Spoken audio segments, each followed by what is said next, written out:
Hi friends, welcome to Vaijayanthi kitchen. நம்ம கிச்சனில் இன்றைக்கி தட்டைப்பயிறு ரசம் ரொம்ப டேஸ்டியாக இருக்குங்க.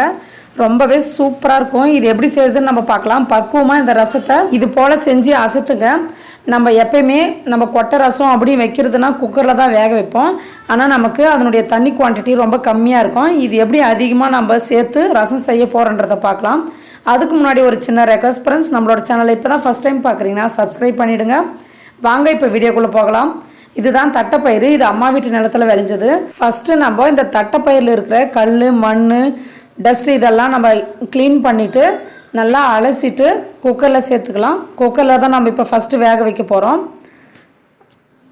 குக்கரில் சேர்த்துட்டு கொஞ்சம் தேவையான அளவு தண்ணி சேர்த்துக்கோங்க. நான் இந்த கப்புலேயே 3 கப் சேர்த்துருக்குறேன்.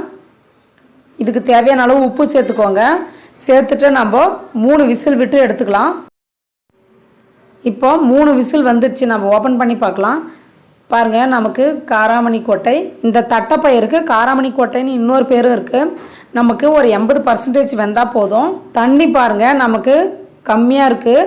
இந்த ரசத்தோட தண்ணி நமக்கு அதிகமாக எப்படி சேர்க்குறது அப்படின்னா, இப்போ நம்ம டைரெக்டாக இதில் நார்மல் வாட்டர் சேர்த்துக்கலாம். நான் ஒரு 2 கப் மறுபடியும் சேர்த்துருக்குறேன். சேர்த்துட்டு இப்போ நம்ம குக்கர் மூடி போடாமலே நம்ம ஓப்பனாக அப்படியே வேக வைக்க போகிறோம். நல்லா இது ஒரு 15 நிமிஷம் நமக்கு வேகட்டும். நமக்கு கொட்டையும் வெந்துடும், அதோட எசன்ஸ் நமக்கு தண்ணியிலும் இறங்கிரும். நமக்கு ரசம் ரொம்ப டேஸ்ட்டாக இருக்கும். அதுக்கப்புறம் நம்ம நார்மல் வாட்டர் சேர்க்காமலே இந்த தண்ணி வச்சு மட்டும் நம்ம ரசம் செஞ்சால் ரொம்பவே சூப்பராக இருக்கும். அதுக்கு தான் நம்ம இந்த மாதிரி செய்கிறோம்.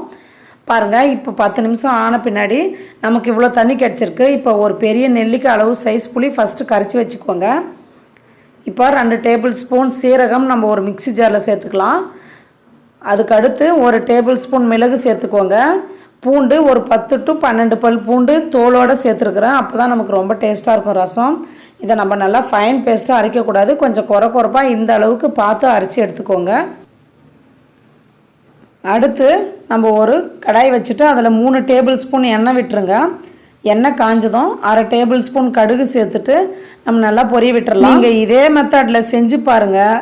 நம்மளோட ரசம் செம்மையாக தூக்கலாக இருக்கும். ரொம்ப டேஸ்ட்டாக இருக்கும். இப்போது கடுகு நல்லா பொரிஞ்சதும் நம்ம மிக்ஸி ஜாரில் போட்டு வச்சுருந்த சீரகம், மிளகு பொடி சேர்த்துக்கலாம்.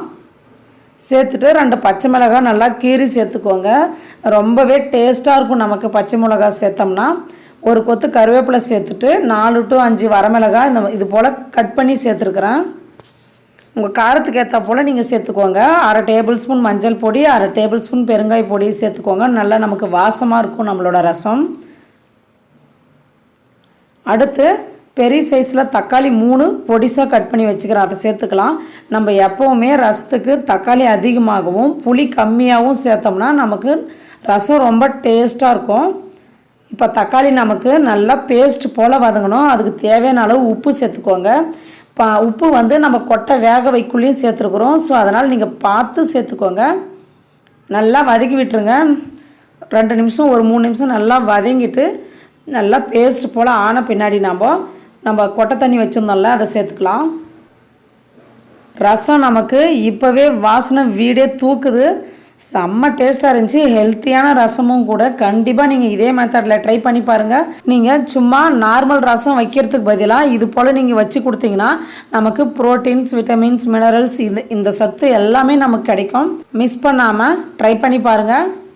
இப்போ நல்லா கலந்து விட்டுருங்க. உப்பெல்லாம் செக் பண்ணி பார்த்துக்கோங்க கரெக்டாக இருக்கான்னு. நமக்கு இந்த ரசம் நல்லா கொதிக்கணும். ஒரு 15 நிமிஷம் நமக்கு எவ்வளோ கொதிக்குதோ அந்த அளவுக்கு நமக்கு ரொம்ப டேஸ்ட்டாக இருக்கும் இந்த ரசம். மற்ற ரசம்லாம் நம்ம கொதிக்க வைக்க மாட்டோம், அப்படியே ஆஃப் பண்ணிவிடுவோம். ஆனால் இது நம்ம கொதிக்க வச்சாதான் அதோட டேஸ்ட்டு ரொம்பவே அருமையாக இருக்கும்.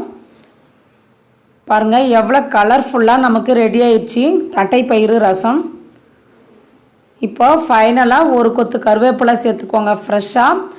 ஒரு பிடி கொத்தமல்லி தலையும் சேர்த்துக்கோங்க. இன்னுமே வாசம் அதிகமாகவும் இருக்கும், டேஸ்ட்டாகவும் இருக்கும். நம்ம சுட ஒயிட் ரைஸ் கூட இந்த ரசம் வச்சு சாப்பிட ரொம்பவே டேஸ்ட்டாக இருக்கும், அருமையாக இருக்கும். எந்த பொரியல் வேணாலும் நம்ம வச்சுக்கலாம், இல்லை தனியாகவும் சாப்பிட்லாம். செம்மையாக இருக்கும். இந்த ரசம் 4 to 5 பேர் சாப்பிட்லாம். பார்க்கும்போதே எவ்வளோ சூப்பராக இருக்குது பாருங்கள். கண்டிப்பாக ட்ரை பண்ணி பாருங்கள். இந்த ரெசிபி உங்களுக்கு பிடிச்சிருந்துச்சுன்னா மறக்காமல் வைஜெயந்தி கிச்சனை லைக் பண்ணுங்கள், ஷேர் பண்ணுங்கள், கமெண்ட் பண்ணுங்கள். தேங்க்யூ.